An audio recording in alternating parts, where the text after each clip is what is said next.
Vous en parlerez aujourd'hui avec Jean-Mathieu Pernin en marge de l'Assemblée générale de l'ONU qui se tient actuellement à New York. Emmanuel Macron a rencontré Trump cette nuit. Emmanuel Macron qui va recevoir un prix pour son action en faveur du climat.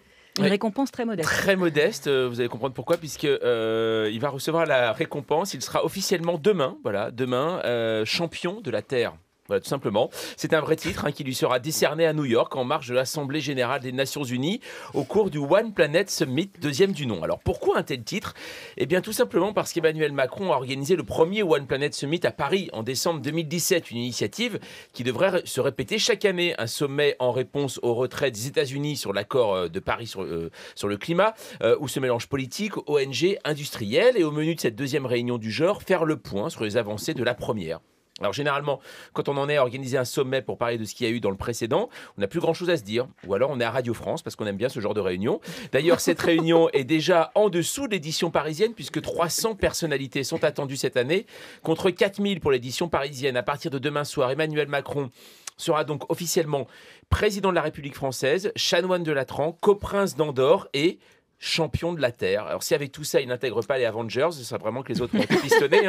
Un titre honorifique et impressionnant à l'étranger qui rompt avec la mauvaise ambiance environnementale planant actuellement sur l'exécutif. Démission de Nicolas Hulot, réquisitoire de l'ex-ministre de la Transition écologique, refus d'inscrire l'interdiction du glyphosate dans la loi, recul sur la fermeture de centrales nucléaires, augmentation d'émissions du CO2. Bref, ce titre de champion de la Terre, c'est comme si on récompensait les restaurants KFC de 3 étoiles au Michelin, une certaine vision de la gastronomie comme une certaine vision de l'écologie. Juste une chose, Emmanuel Macron ne sera pas le seul champion de la Terre. Non, le Premier ministre indien également, Narendra Modi, sera récompensé. Alors là, ça sera pour encourager, puisque l'Inde n'est pas vraiment exemplaire en matière de protection de l'environnement. Souvent, à l'arrivée de l'hiver, les grandes villes du pays suffoquent. L'année dernière, à New Delhi, l'air était si pollué sur une période que le respirer était l'équivalent de fumer 45 cigarettes dans la journée. Il ne faudra donc pas trop lui demander de courir à ce champion de la Terre. Sans être mesquin, on peut s'étonner du lourd bilan carbone provoqué par ces réunions, puisque chacun y vit en avion. Prochaine étape, la COP24 qui se tiendra en décembre prochain en Pologne. On ne sait pas vraiment quel sera le rôle de ces champions de la planète, mais sur place, Emmanuel Macron aurait déjà décidé de changer la Marseillaise pour un nouvel hymne un peu plus discret. Voilà. Et oui, en toute modestie, bien sûr.